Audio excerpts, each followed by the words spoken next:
नमस्कार। आज हम बात करेंगे भारत के फॉरेन पॉलिसी के बारे में। आज़ादी के बाद एक इंडिपेंडेंट फॉरेन पॉलिसी का निर्माण करना एक बहुत ही अहम मुद्दा था। भारत के फॉरेन पॉलिसी में छाप दिखता है भारत के लंबे इतिहास और कॉलोनियलिज्म के खिलाफ किए विरोध का। उस वक्त जरूरी ये था कि भारत को अंतर्राष्ट्रीय स्तर पर एक आज़ाद आवाज दी जाए।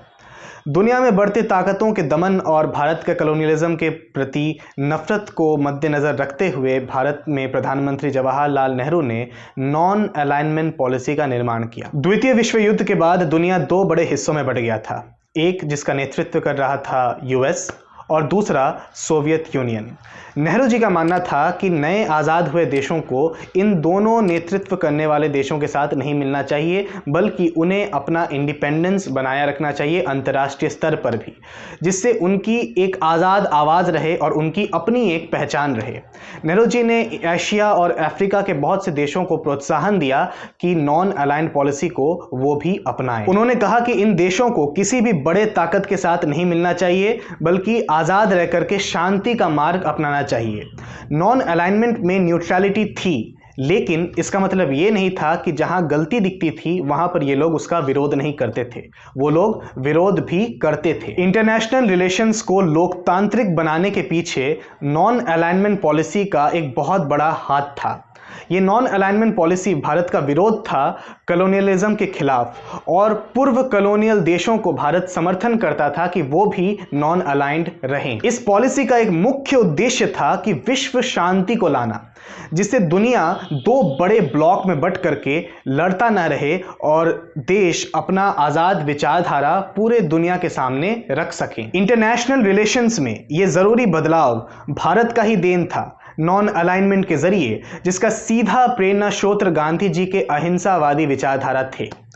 माओ के नेहरू जी के साथ हुए कन्वर्सेशन में जब माओ ने कहा कि दुनिया को समाजवाद की तरफ ले जाने के लिए एक न्यूक्लियर वॉर की जरूरत है, तो प्रधानमंत्री नेहरू ने कहा कि सिर्फ पीसफुल कोएग्जिस्टेंस ही एकमात्र सॉल्यूशन हो सकता है दुनिया को एक बेहतर दिशा में ले जाने के लिए। आइए नॉन अलाइनमेंट के कुछ मुख्य मूवमेंट्स के बारे में अब हम जानते हैं। आज़ादी से पहले मार्च 1947 में एशियन कॉन्फ्रेंस किया गया था, जिसमें 20 देश आए थे, जिसका मुख्य उद्देश्य यही था कि एशियन देश आज़ाद हों और कॉलोनियलिज्म का विरोध करें। उन्होंने यूएन को शिकायत की और डच को शिपमेंट्स देना बंद कर दिया।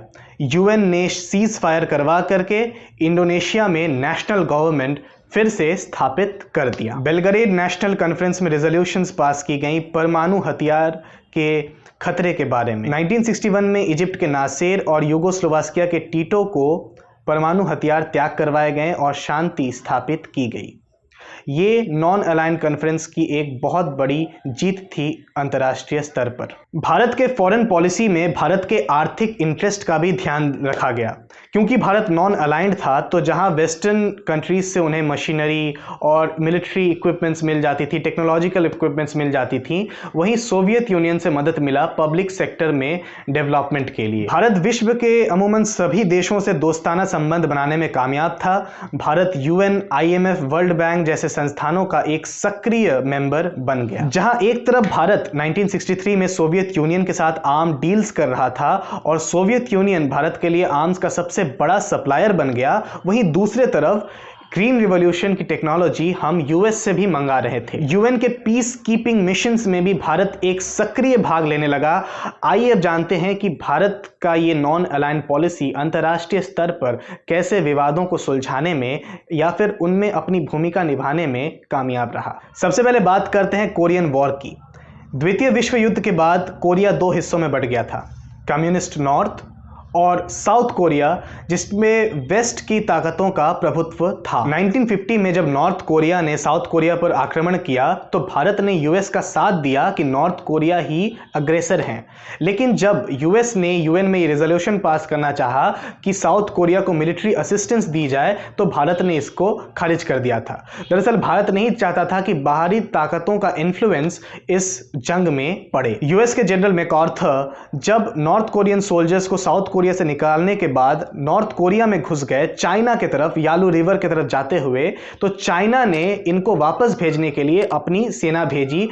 तो वहां पर एक जंग हुआ जिसमें बहुत से अमेरिकन, कोरियन और चाइनीज कैजुअलिटीज हुई। यूएस ने यूएन में यह कहा कि चाइना आक्रमणकारी है, लेकिन भारत ने इसको खारिज किया और कहा कि चाइना नहीं बल्कि यूएस आक्रमणकारी है। कोरियन वॉर भारत के नॉन अलाइनमेंट पॉलिसी के लिए एक बहुत बड़ा टेस्ट रहा, जहां पहले तो भारत ने चाइना और सोवियत ब्लॉक को नाराज कर दिया अमेरिका का समर्थन करके, बाद में भारत ने अमेरिका को भी नाराज कर दिया चाइनीज और सोवियत ब्लॉक का समर्थन करके। आखिरकार दुनिया में नॉन अलाइनमेंट पॉलिसी को नैतिकता के एक मुखपत्र की तरह देखा जाने लगा और इसे अब एक जरूरी पीस कीपिंग डिप्लोमेसी मानी जानी लगी। इससे पहले भारत का कॉमनवेल्थ में प्रेजेंस को सोवियत ब्लॉक में नकारात्मक ढंग से देखा जाता था।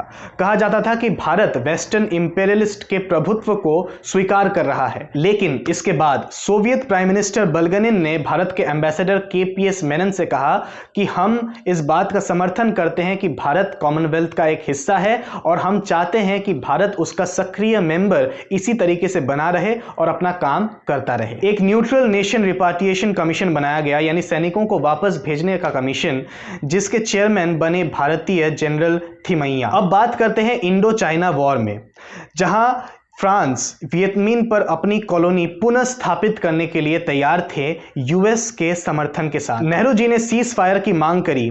उनका समर्थन एशियन कॉन्फ्रेंस में एशियन लीडर्स ने किया और इन प्रयासों ने इस कॉन्फ्लिक्ट के अंतर्राष्ट्रीयकरण को रोका। चाइना के रिक्वेस्ट पर भारत को इंटरनेशनल कंट्रोल कमीशन का चेयरमैन बनाया गया और फ्रांस के बाद में प्रधानमंत्री बने पियर मेंडिस फ्रांस ने भी भारत के योगदान को इंडो चाइना वॉर में स्वीकारा। इजिप्ट के खिलाफ यूएस और ब्रिटेन बहुत सारे एंटी नॉन अलाइनमेंट कदम उठा रहे थे। इससे तंग आकर के 1956 में इजिप्ट ने यह घोषणा कर दिया कि स्वेज कनाल पर अब सिर्फ उनका अधिकार है और वो स्वेज कनाल का राष्ट्रीयकरण कर रहे हैं। कनाल के उपभोगी देश इससे परेशान हो गए। ब्रिटेन और यूएस ने यह भी कहा कि कनाल का अंतर्राष्ट्रीयकरण हो जाना चाहिए। भारत भी इसका उपभोगी था, लेकिन उसके बावजूद भी भारत ने यह कहा कि कॉन्स्टेंटिनोपल कन्वेंशन के तहत स्वेज कनाल पर अधिकार इजिप्ट का ही है। 1956 के कॉन्फ्रेंस में भारत ने एक फॉर्मूला पर सबकी रजामंदी करवाई कि स्वेज कनाल पर इजिप्ट का कंट्रोल हो, दूसरे उपभोगी उसमें एक एडवाइजरी रोल प्ले करे और जो भी डिस्प्यूट्स हैं उन्हें यूएन चार्टर के तहत सॉल्व किया जाए। इस बात का समर्थन दुनिया भर के देशों से भारत को मिला। बाद में जब फ्रांस और ब्रिटेन ने इजिप्ट पर इजराइल को आक्रमण करवा दिया तो इस चीज का विरोध यूएन और यूएस ने भी किया और नेहरू जी ने इसे नेकेड अग्रेशन कहा। यूएन सुपरविजन में इजरायली फोर्सेस का विड्रॉवल करवाया गया और भारतीय सैनिकों ने भी पीस कीपिंग मिशन में बहुत बड़ा रोल प्ले किया। बाद में ब्रिटेन ने भी भारत के इस रोल को स्वीकार किया और ब्रिटेन और इंडिया के बीच के संबंधों में कभी भी खलल नहीं पड़ा। इसके बाद बात करते हैं हंगरी में उठे रिबेलियन के बारे में। हंगरी सोवियत यूनियन से अलग होना चाहता था, जिसको सोवियत यूनियन फोर्सफुली दबा रहा था। इसका यूएस और यूएन विरोध करता था, लेकिन भारत ने इसका विरोध नहीं किया क्योंकि हंगरी सोवियत यूनियन का ही हिस्सा था। लेकिन उसके बाद अमेरिका ने इस चीज को बहुत ही नकारात्मक ढंग से दुनिया के सामने पेश किया कि भारत सोवियत का विरोध नहीं कर रहा। लेकिन जवाहरलाल नेहरू जी ने सोवियत एक्शन को पर्सनली क्रिटिसाइज किया और 2 सालों तक सोवियत यूनियन में उन्होंने किसी भी एम्बेसडर को नहीं भेजा। तो इस बात से सोवियत यूनियन को भी बुरा लग गया। तो हंगरी में जहां भारत ने पहले अमेरिकियों को नाराज किया, बाद में सोवियत यूनियन को भी नाराज कर दिया, लेकिन भारत अपने स्टैंड पर खड़ा रहा कि सोवियत यूनियन और अमेरिकी किसी भी पक्ष में भारत अपना बयान ना दे और नॉन अलाइंड होकर के जो सच है वही कहे। सबसे बड़ा अचीवमेंट इस पॉलिसी का रहा कॉन्गो में, जहां भारत ने कॉन्गो के एकाग्रता और आज़ादी की सुरक्षा करी। दरअसल कॉन्गो के copper rich province Katanga Congo से अलग होना चाहती थी। बेल्जियम से आज़ादी मिलने के बाद कॉन्गो के copper rich province Katanga Congo से आज़ाद होना चाहती थी बेल्जियम के समर्थन के साथ। कॉन्गो के प्रेसिडेंट लुमुम्बा ने इस बात को यूएन, यूएसएसआर और यूएस के सामने अपील की कि ऐसा ना होने दिया जाए, लेकिन इस अपील के बावजूद भी यूएन, यूएस और यूएसएसआर वहाँ पे कन्फ्लिक्ट में इन्वॉल्व हो गई और बेल्जियम भी उस कन्फ्लिक्ट में इन्वॉल्व हो गया था। और इन सब के कन्फ्लिक्ट का आखिरी नतीजा ये था कि प्रधानमंत्री लुमुम्बा का मर्डर कर दिया जाता है। तो इसके बाद जवाहरलाल नेहरू ने यूएन के सामने यह अपील की कि यूएन एक ज़रूरी और सही रोल प्ले करे और उसके बाद यूएन अपने सेक्रेटरी जनरल डैग हैमर्सजोल्ड को इस मामले में देखने के लिए कहा और नेहरू जी ने यूएन से अपील किया कि यूएन एक डिसाइसिव रोल प्ले करे। उसके बाद नेहरू जी ने यह भी कहा कि वो वहां पर भारतीय सैनिकों को भेजने के लिए तैयार हैं। भारतीय सैनिकों ने वहां पर सिविल वॉर को खत्म किया। कटंगा कांगो का ही हिस्सा रहा और यूएन सेक्रेटरी डैग ने कहा कि थैंक गॉड फॉर इंडिया। तो ये थी दोस्तों कहानी कुछ नॉन अलाइनमेंट पॉलिसी से रिलेटेड। इसके आगे के वीडियोस में भी हम नॉन अलाइनमेंट पॉलिसी पर और भी बात करेंगे। शुक्रिया।